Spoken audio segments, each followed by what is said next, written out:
महाराष्ट्राची कुलस्वामिनी आई तुळजाभवानी, हिंदवी स्वराज्याचे संस्थापक राजे छत्रपती शिवाजी महाराज, अखंड हिंदुस्थानाचे कोचकुंडल सरसेनापती बाळासाहेब ठाकरे या सर्व महापुरुषांना सर्वप्रथम नतमस्तक होतो। या ठिकाणी आपल्या सन्माननीय सय्यद भाई आणि हिंगोली परभणीच्या या निवडणुकीच्या अनुषंगाने या ठिकाणी आपल्याला मार्गदर्शन करण्यासाठी आलेले आपल्या महाराष्ट्र राज्याचे मंत्री आदरणीय उदयजी सामंत साहेब, आपल्या या परभणी जिल्ह्याच्या पालकमंत्री आदरणीय मेघनाताई बोर्डीकर, आमचे खासदार आदरणीय रामरावजी वडकुते साहेब, संपर्क प्रमुख आनंदरावजी जाधव साहेब, सर्व सन्माननीय व्यासपीठ, सर्व जिल्हा प्रमुख, सहसंपर्क प्रमुख, सर्व जिल्हा परिषदचे सदस्य, तालुका प्रमुख, नगरपालिकेचे नगराध्यक्ष, सर्व नगरसेवक, सर्व सन्माननीय माता बहिणी, मी या ठिकाणी काही भाषण करणार नाही,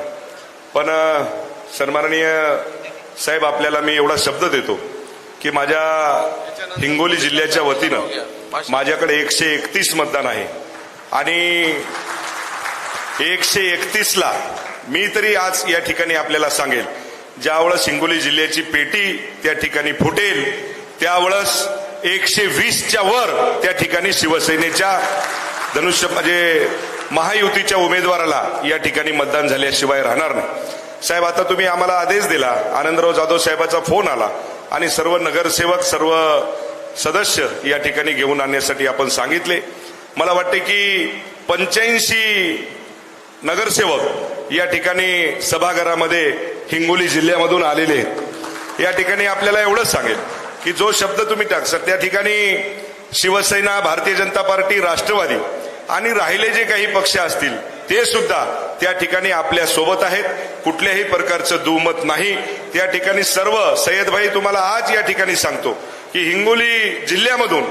आपल्याला मी सांगतोय तुम्हाला की 110 मतदान पडेल, 115 पडेल, पण आज खात्रीने या ठिकाणी मी तुम्हाला सांगतो की 120च्या वर मतदान या ठिकाणी सय्यद भाईला आमच्या हिंगोली जिल्ह्याच्या वतीनं घ्यायचंय। म्हणून या ठिकाणी आपण आम्हाला साहेब, आमची विनंती आहे आपल्याला की हिंगोली जिल्ह्याची जर मीटिंग जर असेल तर मला वाटते की आपण आम्हाला 80-90 किलोमीटर आहे साहेब, त्याच्यामुळं तिकडच जर मीटिंग जर आपण जर लावली तर त्या ठिकाणी चांगलं राहील। पुन्हा एकदा सय्यद भाई आपल्याला खूप खूप मनोपूर्वक शुभेच्छा देतो आणि जाधव साहेबांनी सांगितलं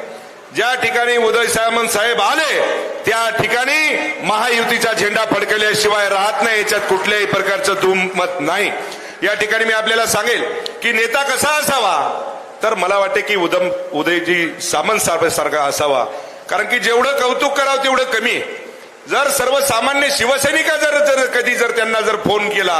तर तुम्हाला त्या फोनला प्रतिसाद असतो, त्या फोनला प्रतिउत्तर असतो आणि लगेच काम करण्याचं धाडस कुणामध्ये जर असेल तर ते सन्माननीय उद्धवजी सामंत साहेबांमध्ये आहे। म्हणून या ठिकाणी निश्चितपणे खात्रीने या ठिकाणी सांगतो साहेब, मागच्या वेळेस साहेब तर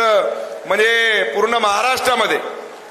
लगेच आपण जर बघितलं हिंगोलीमध्ये राहायचे, लगेच अर्ध्या 1 घंट्यानं पाहिलं तर यवतमाळमध्ये राहायचे, लगेच घंट्याभरानं जर पाहिलं तर गडचिरोलीला राहायचे। म्हणजे एवढी पायाला भिंगरी लावून रात्रंचा दिवस आणि दिवसाची रात्र करणारा जर नेता ते उदयजी सामंत साहेब आहेत। म्हणून साहेब, तुम्ही फक्त आम्हाला शब्द, तुम्ही आमच्यावरती जी जबाबदारी जी टाकसाल ती 100%, उद्याच्या 18 तारखेला मतदान ज्यावेळेस होईल आणि मला वाटते 22 तारखेला 21 तारखेला रिझल्ट आहे, त्या ठिकाणी मेघनाताई बोर्डीकर असतील, वरपुडकर साहेब असतील, त्या ठिकाणी आमचे खासदार आदरणीय रामरावजी वडकुते साहेब असतील, मुंदडा साहेब असतील, ही सर्व जी टीम आहे, आता काही सगळ्यांचे नावं त्या ठिकाणी घेत नाही, आमचे नेते आदरणीय बोर्डीकर साहेब सुद्धा या ठिकाणी आलेत, त्यांच्या सुद्धा मार्गदर्शन, म्हणजे आता आम्ही फक्त दिखावा आहे साहेब, पण सगळं मार्गदर्शन परभणी आणि हिंगोलीचं जर कुणीचं जर असेल तर ते मला वाटते की बोर्डीकर साहेबाचं आहे। त्यामुळे बोर्डीकर साहेबांना जी निवडणूक हातामध्ये घेतली त्याला तुम्हाला सांगतो समोरच्याला पाणी पाजल्याशिवाय राहत नाही, एवढी ताकद तुम्हाला सांगतो की या बोर्डीकर साहेबांमध्ये आहे। म्हणून या ठिकाणी मी निश्चितपणे सांगेन की 21 तारखेला तुम्ही या विजय मिरवणुकीमध्ये असाल अशी या ठिकाणी आपल्याला विनंती करतो आणि माझ्या वाणीला विराम देतो। जय हिंद, जय महाराष्ट्र।